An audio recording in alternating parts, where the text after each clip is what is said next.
What's up, ladies and gentlemen? Welcome to today's edition of a Dream Firm Leader interview. And what I would like to do is I would like to introduce to you the CPA who don't play with the phrase, "It's always been done this way." A man who is taking an old school legacy style accounting firm and successfully transitioning it to a high-level advisory firm in a single bound, the only privately owned accounting firm in history to run an ad during the Super Bowl. More on this soon. A pillar of the strength where the best entrepreneurs of the Twin Cities can rally around to get the help they deserve. Did I mention the successful rebrand to a killer new name? Oh yeah, that too. It is an absolute privilege to bring to you the no-nonsense approach straight from the Dream Firm leader of Vitus CPA, the man leading a team of over 15 while not breaking a sweat, the lively, the lovely Tim Tervier. Tim, what's up, brother? Welcome. How are you doing today? I'm great. Thanks for having me. Hey, it's a pleasure to have you with us. And so why don't we go ahead and jump right on in. And what I'd like to kick this off with, Tim, is just that high level understanding of your career, how you got started in accounting. Just give us an understanding of your history in the space. Sure. So it was a pretty traditional start, just like most CPAs in the industry. I attended a university. While in university, I was started as an intern at the firm that I'm currently at. Began there, finished up my degree, went on full time, started at the bottom, just kind of worked my way through over the next. That was in 2006, and then by about 2010, was done with all of my schooling and everything else, and started studying for my CPA exam. Got my CPA, became a partner in 2012, and then over the next 6-7 years, kind of built up my own book of business, and then by 2018 was to a point where I wanted to build up and kind of take the firm to another level. So I bought out the remaining partners that were in it, and so that I had complete control and could kind of do whatever I wanted to with the firm. And then nothing happened for 2 years, which we'll get into that in a bit. So okay, cool. So I want to unpack that answer a little bit, because that is what I think a lot of people go through, that maybe don't necessarily reach the point where they get selected for partner, maybe don't necessarily have the capital to buy the other partners out. So I want to dive just a little bit into that, but I also want to take a minute and view that from where you are now as the owner, and how you can identify maybe similar traits that you saw in your that the former owner saw in you that allowed you to build this meaningful relationship to elevate to partner. So the question is twofold here. What would you like to see in someone to see it have a similar trajectory in your own firm? And also, what do you think that they saw in you that said, okay, this is a go-getter, this is a guy that should be partner, that allowed you to ultimately become the full-time owner or the sole owner of this firm? Sure. And I'll be completely honest. What I want today from my people is not what pushed me into a partner level. Our partners at that time were kind of old school, work 1 million hours, put your time in, and as long as you could do that, you would rise above most of the rest that couldn't do that. And that's not really what I'm looking for in my next partners that I'll have eventually into this firm. What I want from my people, and I tell them all the time, is I don't care how long it takes you, because the client doesn't care how long it takes you. I care that it's done right, it's done timely, and most importantly, that the clients understand what you did for them. And as long as you can accomplish those things, you will move up in the world. That is so perfectly and succinctly stated, which is there's an older way of achieving partner status. And if we're still using those older metrics of work your 80 hours, put in your sweat equity, I don't think that's necessarily the right barometer that we want to set for how we select partners moving forward. So that's awesome, Tim. Thank you for sharing that. And I want you to tell us a little bit about the type of clients you work with and the services you provide. And I know that this has been a big transition point for you with your experience in dream firms, but give us an understanding of that legacy style of the firm that you came up through and ultimately became the leader of, versus where you're looking to take the firm now and in the not so distant future. Sure. So when we when I started with the firm, we began as just a traditional CPA firm. If somebody knocked on our door, we took them, and that was just the way it always had been for the past 35 years, and it was the way it was for the first 10, 15 years that I was here. It was every type of industry, every type of client, good or bad. Everybody that's a CPA or in an accounting firm knows there are plenty of bad clients with every few good clients that are out there. And so that's kind of where my transition began, was as I took over the firm. That was one of the first things I kind of knew that I wanted to change. Was we're not going to just be everything to everybody. And obviously it's difficult with existing clients that have been clients for 5, 10, 15 years. But I knew right away, that was the first thing I stopped, was we're not taking any new clients that don't fit what we want to do. And our primary, we're not, unfortunately, despite your advice, we don't niche down as specific as we'd like to, but our primary industries are contractors and those in the transportation industries. And the reason we tend to like those industries is those are people that need our help, and more importantly, acknowledge that they need our help, because they don't typically have a financial mind. They don't like to do this kind of stuff, and they appreciate what we do. So those are kind of the two industries that we focus on now.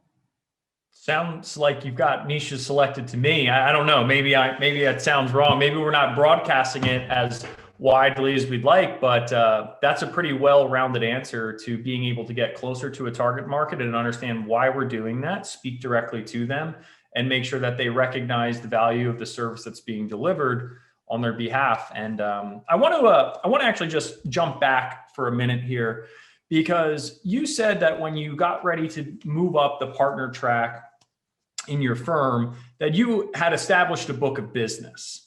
What were you doing to establish that book of business prior to working with dream firms? Because I know that's a big thing that people want to see when they get ready to migrate to partner status, is can you bring something in the door in the form of new clients? So just give me an idea of kind of some of the techniques and strategies you were doing to be able to successfully do that while also working a lot of hours inside of the more traditional firm before transition to what you now have as your dream firm. Sure. Yeah. And I'd love to say that I was hip and techie and with it, but it was the old traditional grind it out. I would go to chamber events. I would network with people. I took every banker in town to lunch, I think, and financial advisors. That was really what the strategy was. And it was mostly because I'm not originally from here. I came down here to go to school, and so I knew nobody coming into the city. And so that's when I knew I had to get out there and kind of get my name in front of people, and that it just kind of organically grew from there. So. And look, I appreciate those methods, and especially the error in which that they were, I'll argue, more effective. But when you are making that transition from your community to a new community, you have to expand your network in that local market. And I know that's a huge point of emphasis for this new brand, for this new firm that you've really transitioned this legacy style to this new firm. And so before we progress further, what was really the guiding light in saying we need to shift the identity of the firm, and what led you to the name that you are now bringing forth to the market, Tim? Sure. So the kind of guiding light was knowing I didn't want, I traditionally, growing up in the firm, I worked 2,800 to 2,900 hours a year. There was no 40-hour weeks for us. And even when I took a vacation, I was never more than an hour or two away from my phone and emails and those kinds of things. So I knew, and by that point I was 30 years old, and I said, I'm not going to be doing this for the next 30 years of my life. I mean, it's going to kill me if I do this. So I knew right away I had to change something. I wasn't exactly sure how to change those things. And so then as we started to kind of talk through name change and rebrand, that was kind of our catalyst for making sure we're going to be a more tech focused company. We try to become as paperless as possible. We don't take clients on that don't adopt the technologies that we want them to use. We streamline which softwares we use, so we don't just take anybody that brings us their Quicken files or anything like that anymore. And so it was baby steps, and we just kind of systematically made those changes, and that's kind of where we're at. And then as far as the actual name itself, Vitus, it's just kind of in honor of my grandpa. He was a World War II veteran, and then he came home and farmed, and I grew up with him on our family farm and worked with him my whole life. That's kind of where I developed that old school work from sun up to sundown kind of mentality. But that's kind of in honor of him. That's kind of where the name was. Well, it sounds like he knew a thing or two about how to get an honest day's pay, and worked hard to be able to do that. And I find it very interesting that you're looping your story with your grandfather into the branding of this new advisory style firm where we can go further, we can do more together. And I just absolutely love everything about that. So I also, I want to talk about your life before working with dream firms, because we've been working together for a little while here now, Tim. So just paint that picture of some of the things that you were going through. You indicated a little bit ago that you knew things should be different. Give us an idea of what your life was like before working with us. Yeah, it was really the traditional CPA model of, again, you work 2,800 hours in a year. You never really take a true vacation. You're always stressed out about, what this client needs or what that client needs. And it's just painful to kind of go through that. And then to me, the real pain was we have some really, really young staff that came in, and I knew right away I didn't want them kind of suffering the same fate that I was. And so I knew we have to change our mentality. And so we haven't completely gotten away from all of the hours, but we went from kind of mandated 2,700 hours a year we're down into the 2,300. So there's still some overtime during tax season and things like that. But by and large, people go home at 4 or 5 o'clock in the afternoon.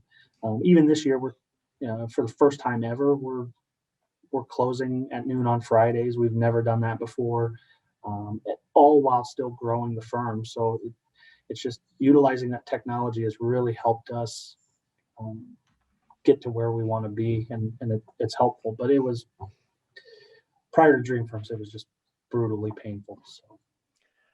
Well, I appreciate you sharing that, Tim. And look, the adoption of technology and the recognition of the way life was like for you, and you not wanting to enforce that on your team, and thinking about how we can do things smarter, and then accessing the help that really propels you to make those changes, is absolutely fantastic. And I'm going to ask you to just maybe go a tiny bit further on that with a specific struggle or hurdle that you were experiencing related to not being able to have transparency on client work, maybe not related to how much the team was working versus how much you felt they should be working, or how much you found yourself to be working. Just give me a point in time where you just said, you know what, this shouldn't be this way.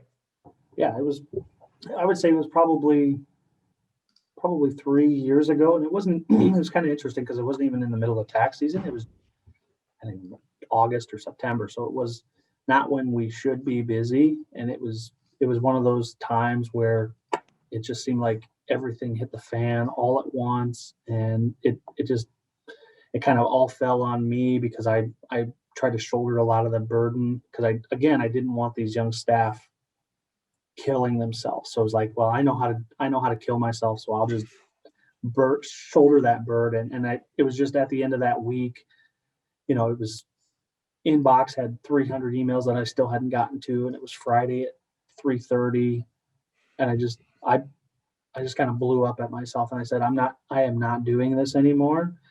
I shut the emails off. I went home at 4 o'clock.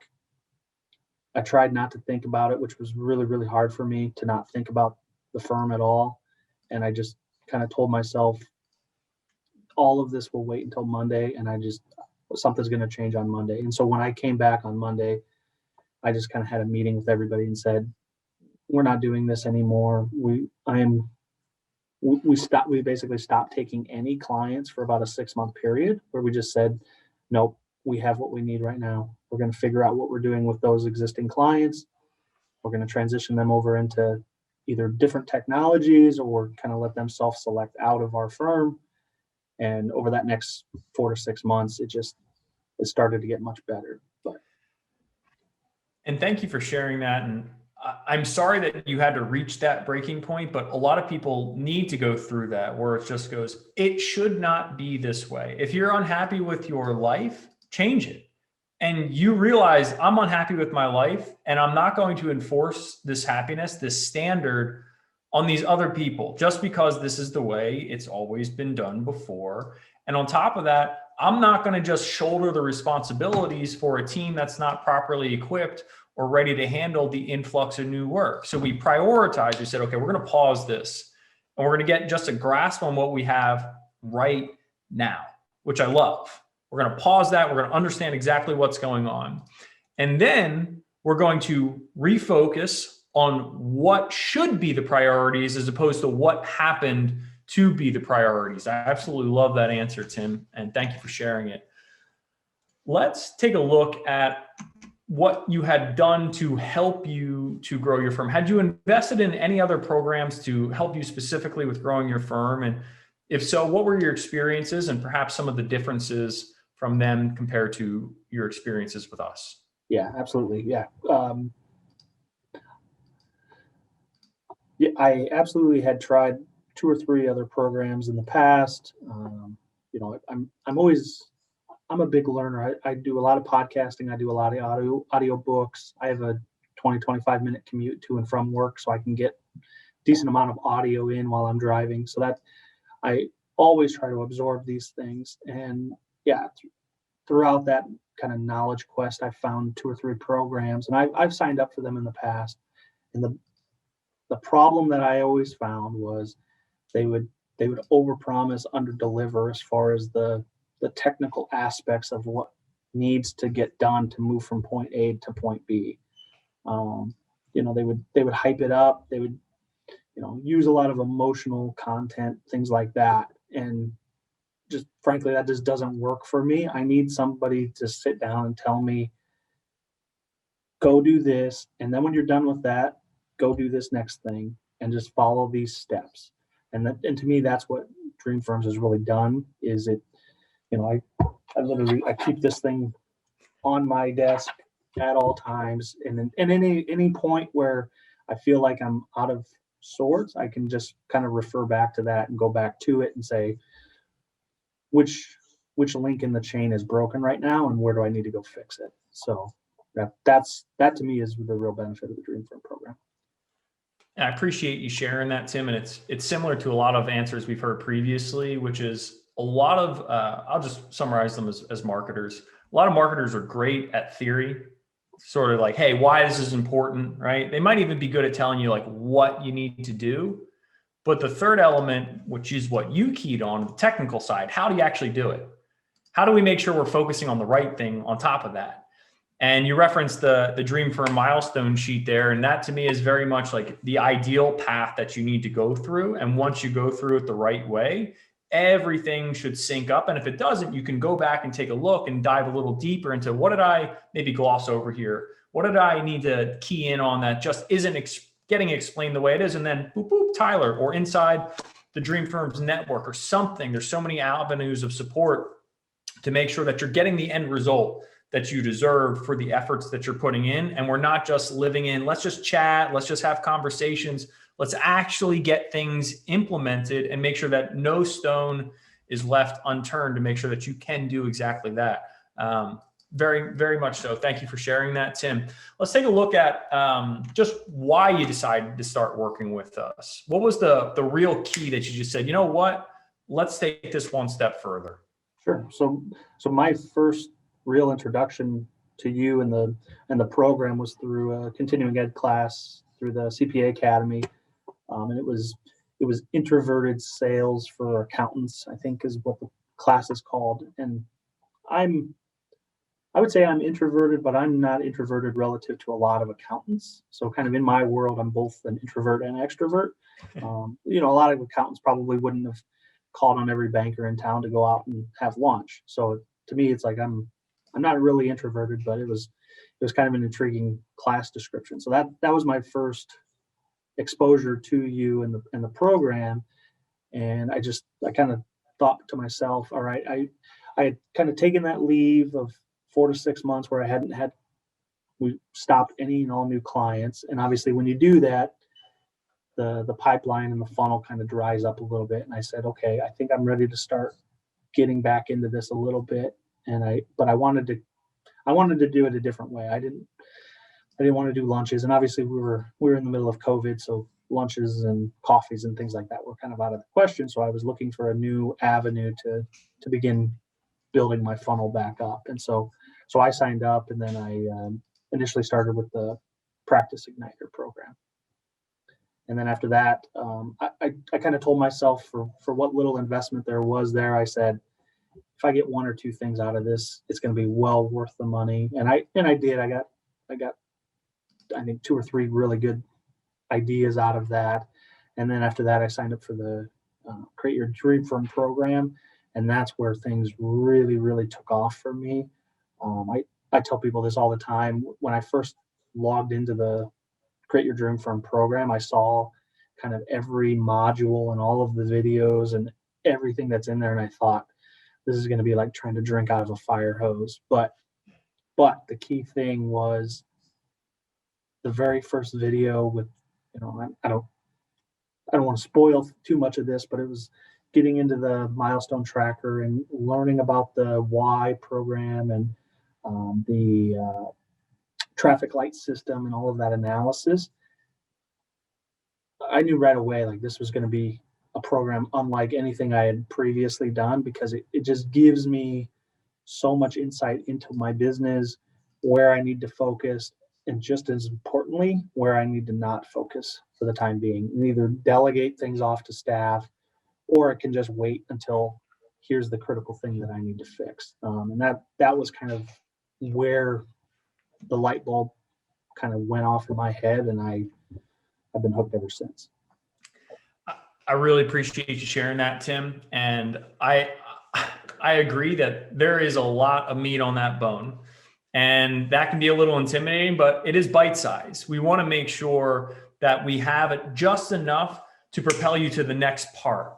And as soon as you get in and you just say, okay, let me just try what's on this first video here.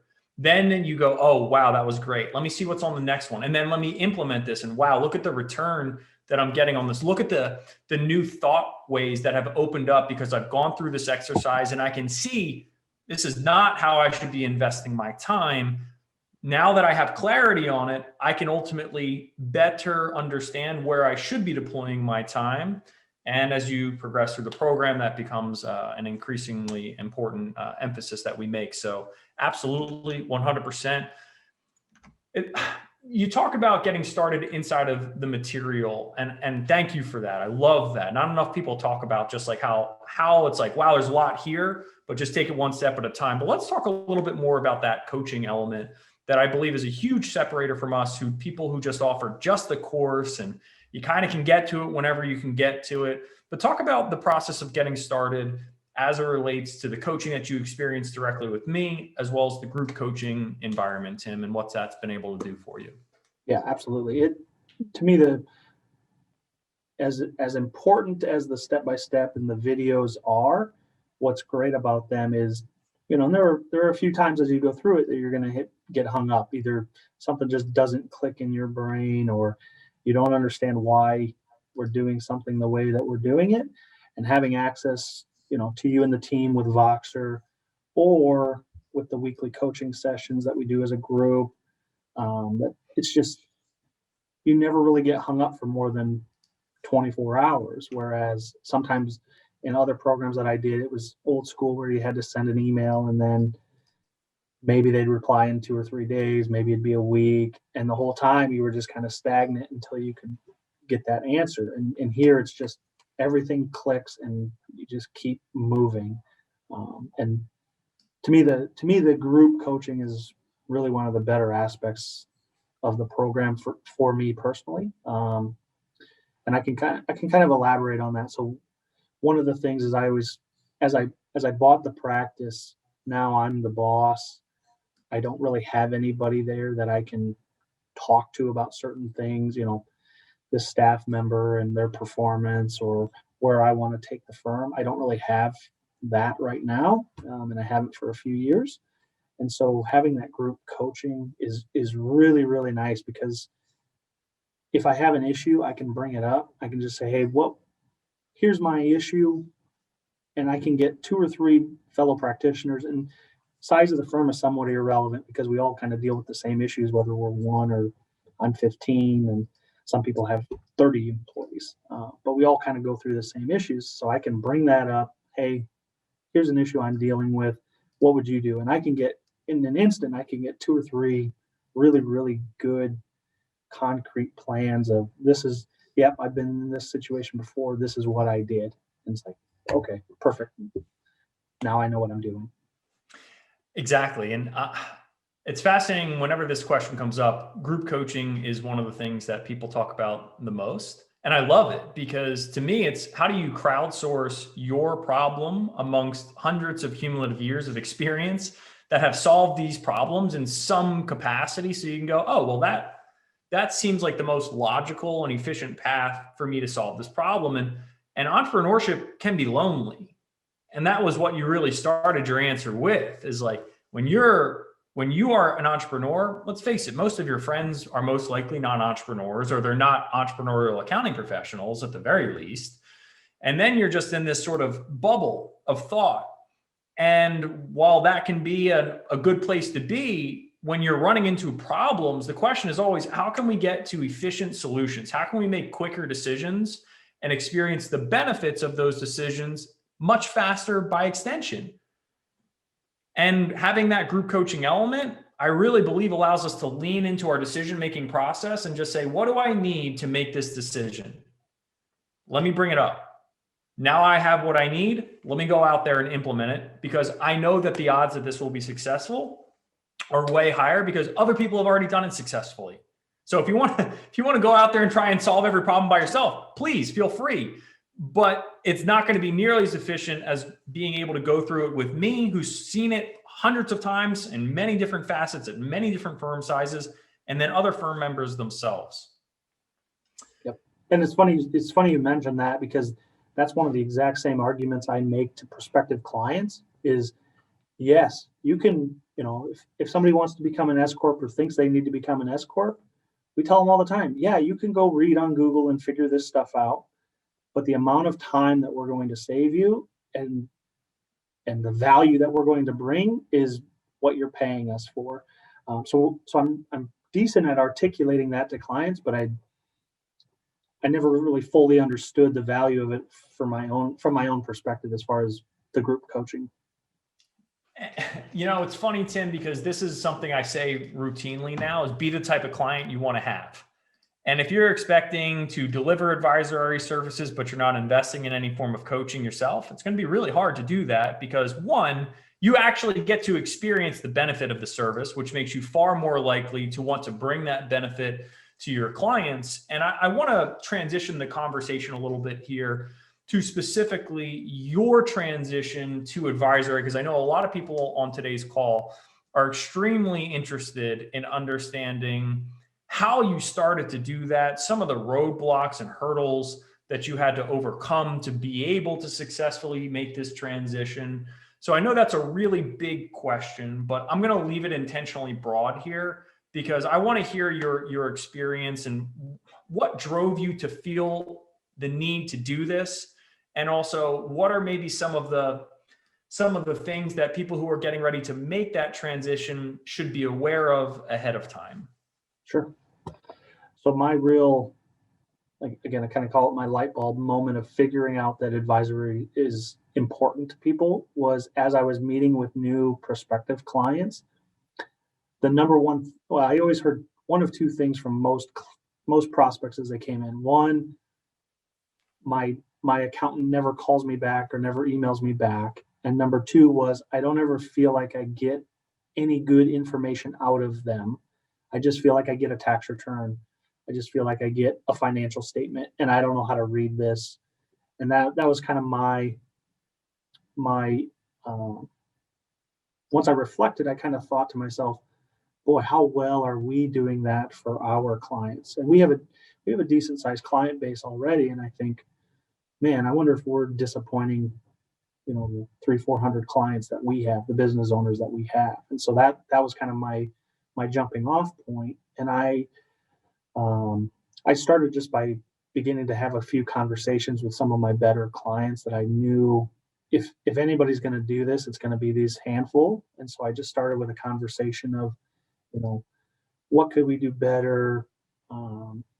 I had kind of an idea of how I wanted to present my advisory services. I went through the Live Plan certification, so we're Live Plan certified now, and I knew that was powerful software to be able to deliver really, really good results to clients. And so, kind of having that foundation ahead of time helped me have the conversations with these clients, and that was kind of my jumping off point. And I think I had 8 clients in the first 2 weeks that I sat down and talked with, and 7 of the 8 signed up for it. And the problem was I hadn't really developed a program or pricing or anything like that. It was just simply having a conversation about, where do you want your business to go? Have you thought about how it's going to get there? Very similar to the Dream Firms program is, okay, well, if you want to get from point A to point B, what are all of the little incremental steps that we have to do to get you there? And then I'm just necessity is the mother of invention. Like, I had 7 people sign up, and it's like, okay, well, now we have to build this thing out. And so I relied on Live Plan a lot, and we started the conversation with a lot of these clients, and it's just taken off from there. And so now, as we transition from the old firm into the new firm, we're getting to the point where we haven't made this decision yet, but we're almost to the point where we're going to force every client that we retain and keep in the new firm. They have to have some component of advisory, and we kind of have the 3 levels of service offerings that we provide to them. But at a minimum, they have to have the lowest level to come on board. We haven't fully committed to that, but most likely we will. Well, it's all about making incremental steps to take the language that you just used from point A to point B. It's a big jump from legacy firm to advisory firm, but you did it the right way, which is, you had your eureka moment, right? It's like, wait a minute. If new clients coming to us are expressing dissatisfaction with their older firms and the lack of guidance, the lack of communication, the number one reason people switch off of their accounting firms is lack of communication. It's a reflection are our clients feeling the same way and I'm not aware of it? Right? That's a very powerful reflection. And then go, okay, well, let's assume that this may be true. What are we going to do about it?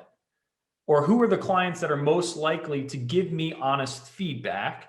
And how can I go and have those conversations with that select 7 or 8 clients and be able to start to build out this new service plan, this new advisory offering, get them on board with it, invest in the tool that helps me to do it, understand the power of that tool. And guess what?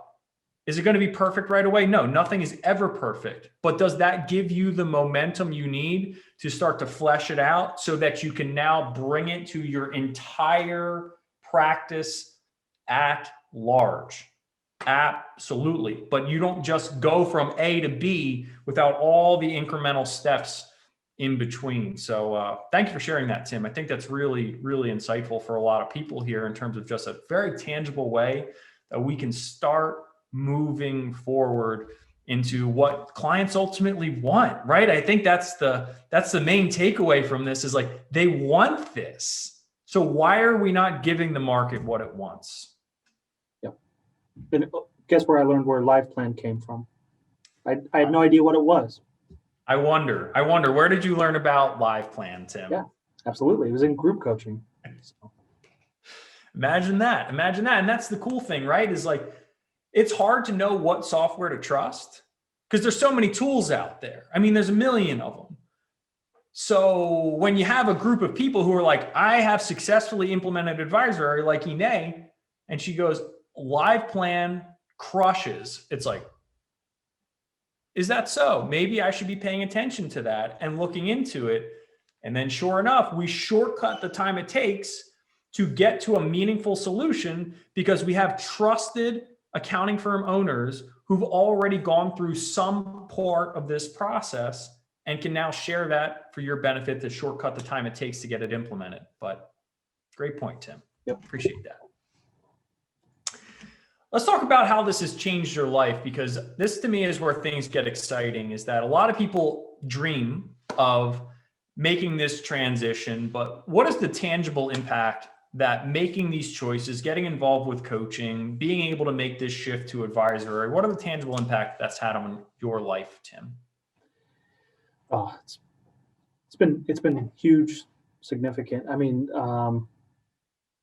to me, the most tangible aspect of it is just being able to kind of reduce the number of hours that I'm working. But the real benefit of it has really been the results that I'm seeing with the clients that I'm working directly with now. It's, I'm effectively become their outsourced CFO.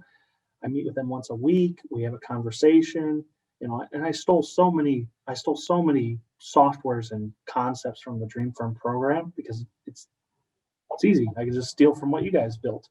But we use Voxer, we use Zoom, we use Loom, all of the softwares that I had never really used effectively prior to kind of meeting you guys.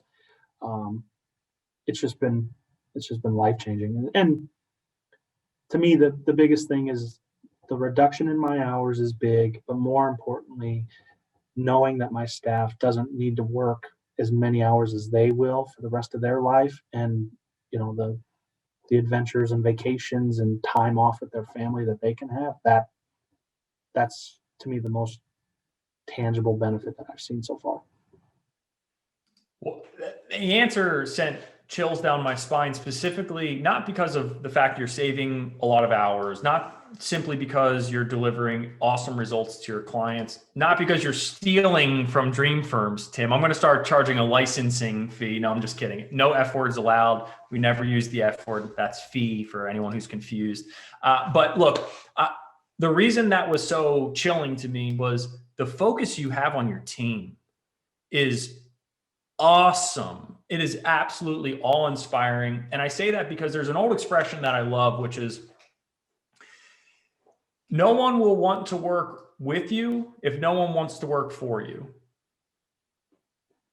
And clearly people should want to work for Tim. He's got he oozes leadership. He oozes the idea that if I were in your position, this is how I would want to be treated. And these are the things that I would want to be able to do. I want to be able to have vacation time. I want to be able to make sure that I'm living a meaningful life and delivering tangible impact to our clients, not just filing returns, not just getting pinged with emails and frustration, is actually having impact, but still being able to have that personal and private life that we deserve. And what a driving motivation for people out there who are just starting a team, have a big team. Man, make sure that you're giving them exactly what you would want if you were in their shoes. And I think that's all you really need to say in terms of how it's changed your life. Because my goodness, if you just did that, what a tremendous win. It's awesome, Tim. Seriously. What do you enjoy most about working with us?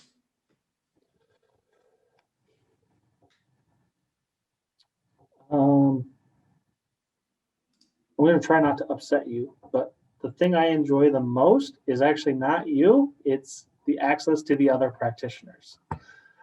Just obviously you kind of lead all of us throughout the conversation, so you're somewhat important, but it's just having that access to everybody else, and like I always talked about, kind of being on the island.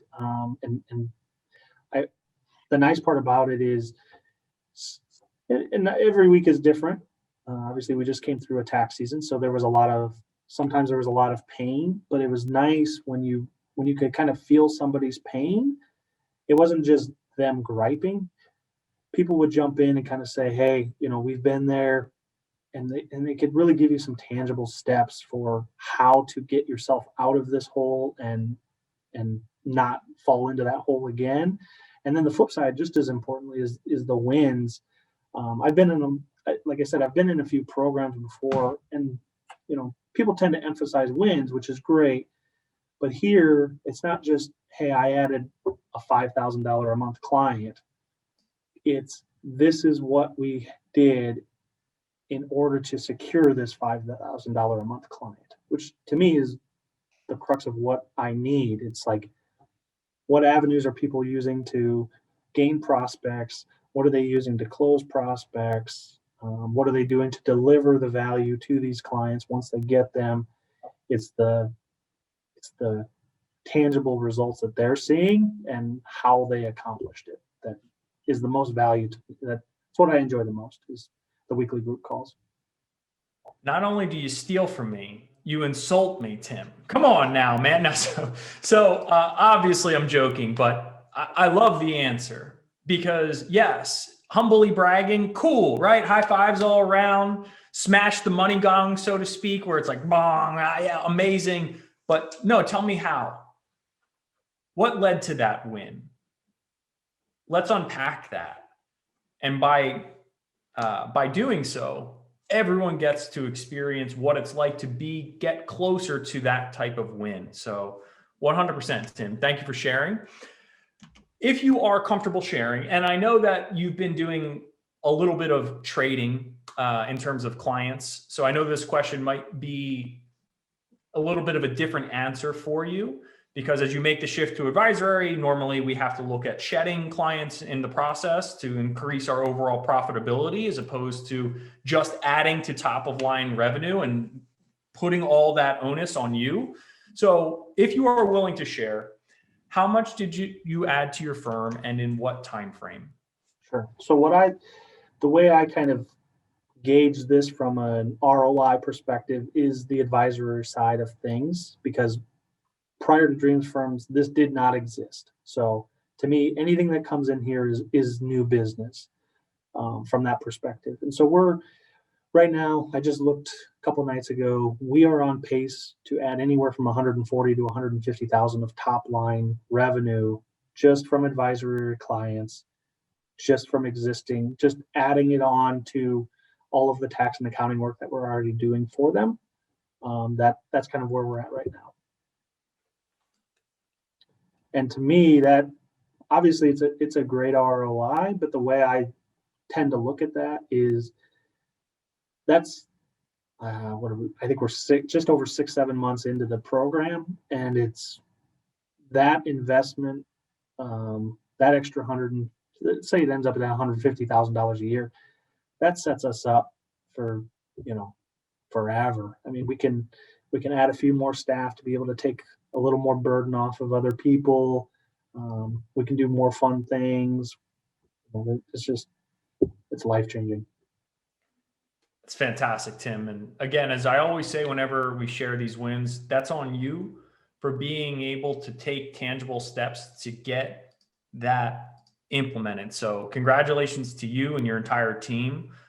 It's absolutely awesome to know that, again, we didn't even need to add anything new. And I think that's one of the major light bulbs for a lot of our clients is, let's take a look at how we're packaging, presenting to existing clients, because they want more. The question is, are you offering more? And if you're not, why not?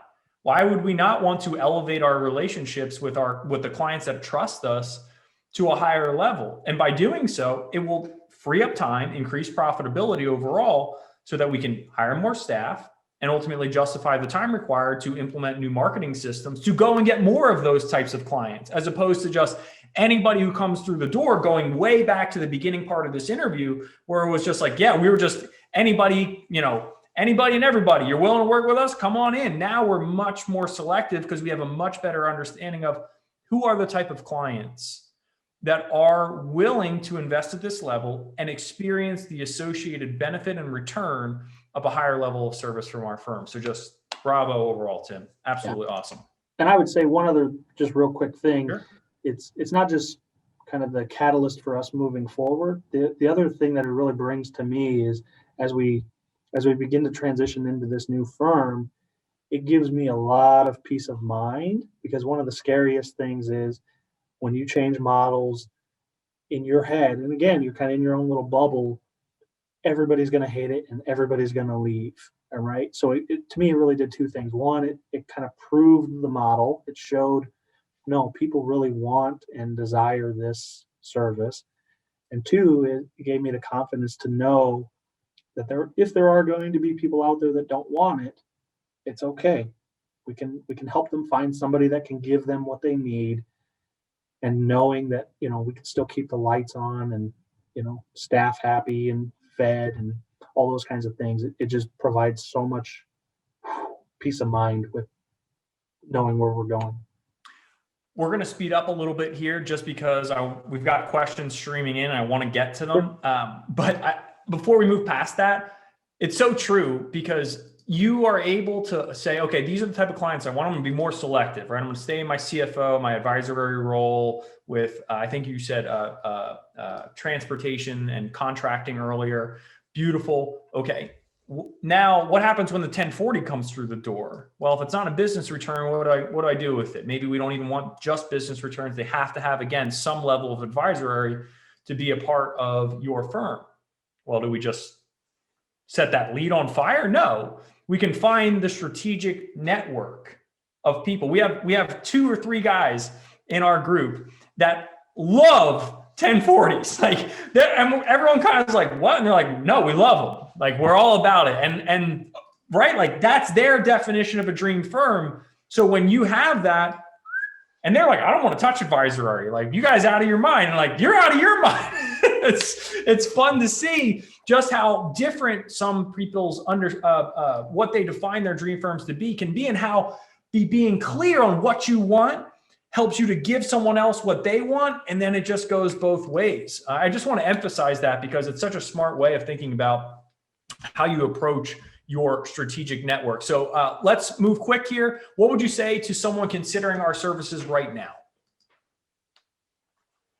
Do it. I mean, like I said, I've been through other programs before, so I've kind of walked this path for these people that are thinking about doing it.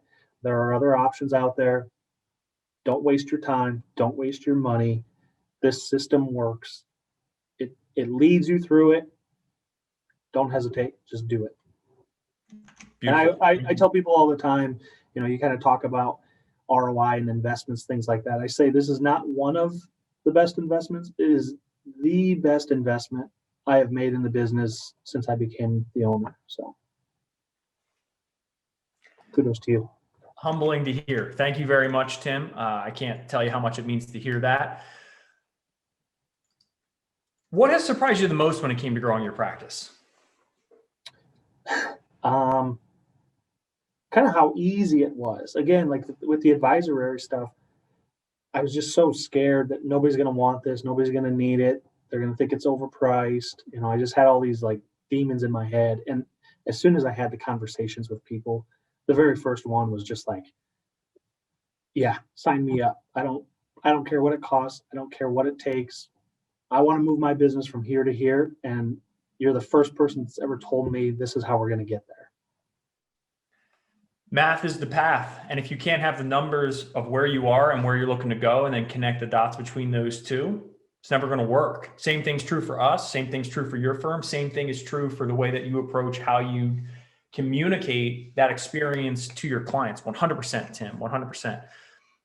How close are you to winning your first Dream Firms Award? Again, to be clear, Dream Firms Award is billing and collecting $100,000 of new revenue in less than 365 days. Are you there, Tim? I'm not even sure off the top of my head. I'm very close. I think I looked the other night. I think I'm at like 96,000 of new work so far. So again, we're on pace for 150.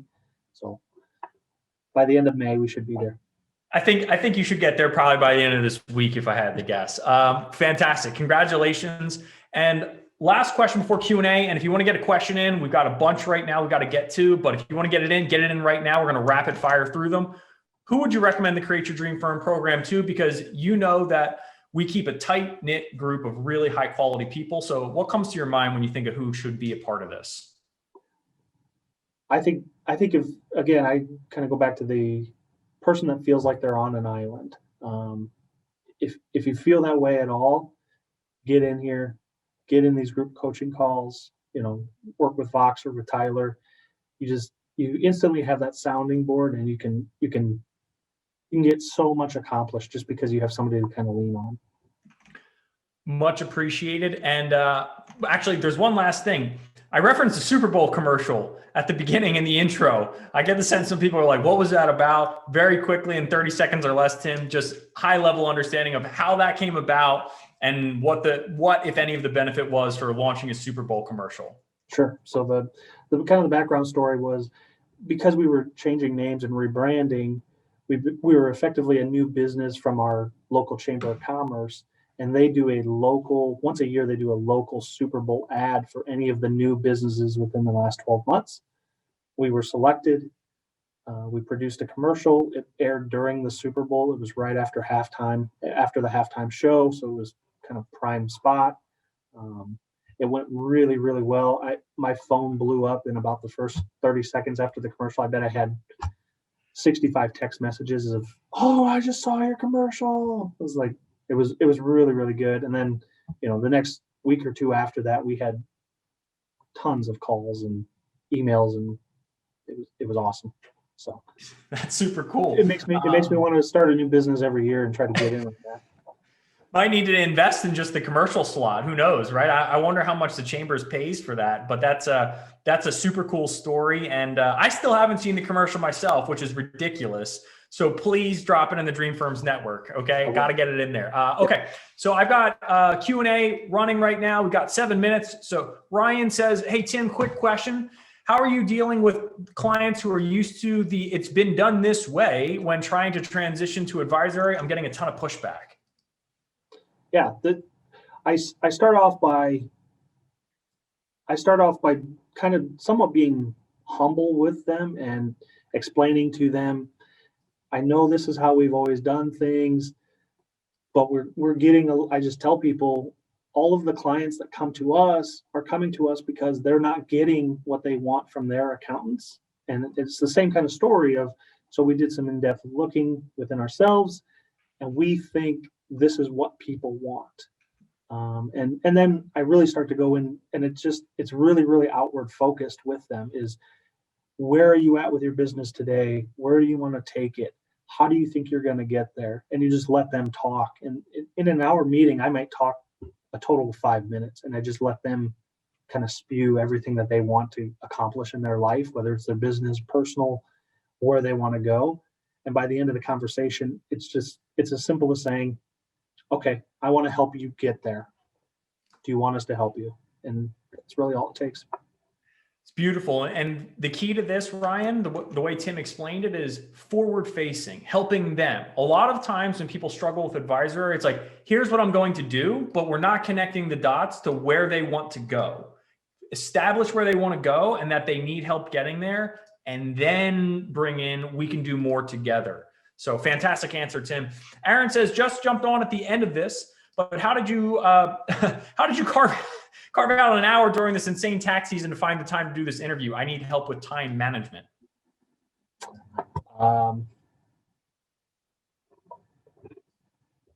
Just do it. It really, it's not rocket science for us. What I've basically done with my calendar is I create a blocking system now. So my Wednesday afternoon is basically dedicated to Dream Firms. So the group coaching call starts at 11 a.m. my time.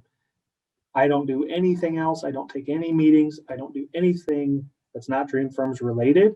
And I just work on my business. And investing that time has helped me free up so much more time the rest of the week.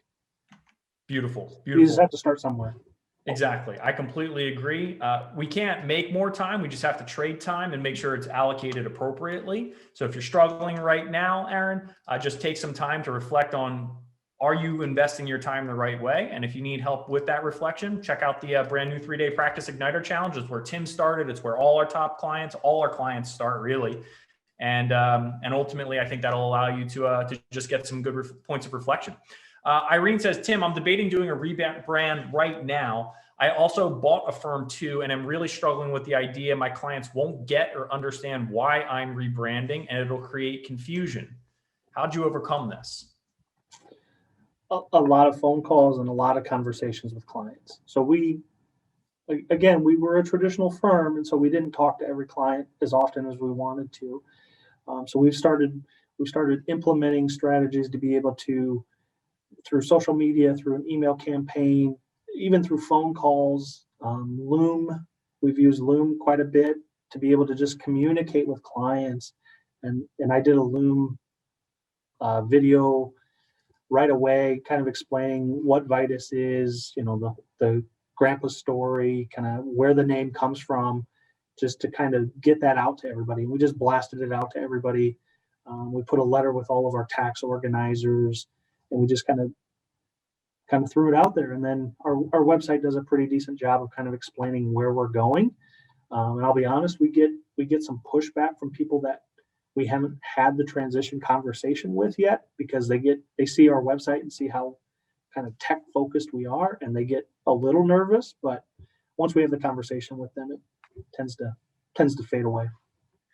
Beautifully stated. And I'll just summarize that as, why are we doing this, right? What is the reason why? Communicate that. And as long as that's the case, people are going to be happy and go along for the ride. And don't let fear rule the day. Irene. Eric says, sign up for Igniter. Sounds exactly what I need coming out of tax season. You said 30 days of access to the material, right? Eric, that is correct. Would love to make sure that you get all the help you need. So anyone else that is interested, we got a brand new 3-day Practice Igniter Challenge, totally revamped, all the material. It is awesome. And you get to network with dudes like Tim and all of our top Dream Firm leaders inside of the Dream Firms network, which you get as a part of that investment. Pam says, awesome interview, Tim. I'm getting ready to bring on another team member. We're at 6. I can't imagine trying to manage another 10 more people. Do you have managers on your team? If yes, when did you hire your first manager? So when I started with the firm, we had 8 people. So we basically doubled in 15 years. So it's not crazy growth, but it is growth. And yes, we have managers that manage 2 or 3 people, and we kind of call them a pod. So they're responsible for making sure that the work's getting done, it's getting done accurately. And then the manager is responsible for communicating with the client what the final results are. So we kind of are to the point where every 3-4 people, we add a new manager, let them kind of grow into that position. That's where we're at today. Fantastic answer. And we are just almost out of time. I got one more from Larry. Just got ignited. So excited to check out the Dream Firms Network. Sounds awesome. See you in there, Tim. So Tim will definitely see you in there. I'm going to close things out here. But Tim, do you have anything at all that you'd like to share before we close it out? Yeah, anybody considering it, just take the leap of faith. I mean, especially with the Practice Igniter, the low investment that is, for what you get out of that just simple program there is great. But once you get into the Create Your Dream Firms program and get into the group coaching, it's, like I said, it's in my review. I say it all the time. It's life-changing. Thank you so much, Tim. Thank you to everyone who decided to check out our interview today. But above and all, please, please, please understand, you must get ignited. You must create your dream firm. And to do that, there's going to be a link down in the chat, be in the comment section. Just check that out. We've got so much to offer to you to help you get to where Tim is and beyond as well, because there is so much that we can do together as a team. So with that being said, thank you so much, Tim, for investing your most precious resource with us to help people out there to make informed decisions with respect to our services and how they can create their dream firms. And with that being said, remember, only you can create your dream firm, but we, including Tim, are here to help you every single step of the way. Have a wonderful, wonderful rest of your day, everyone, and we'll see you inside the Dream Firms Network.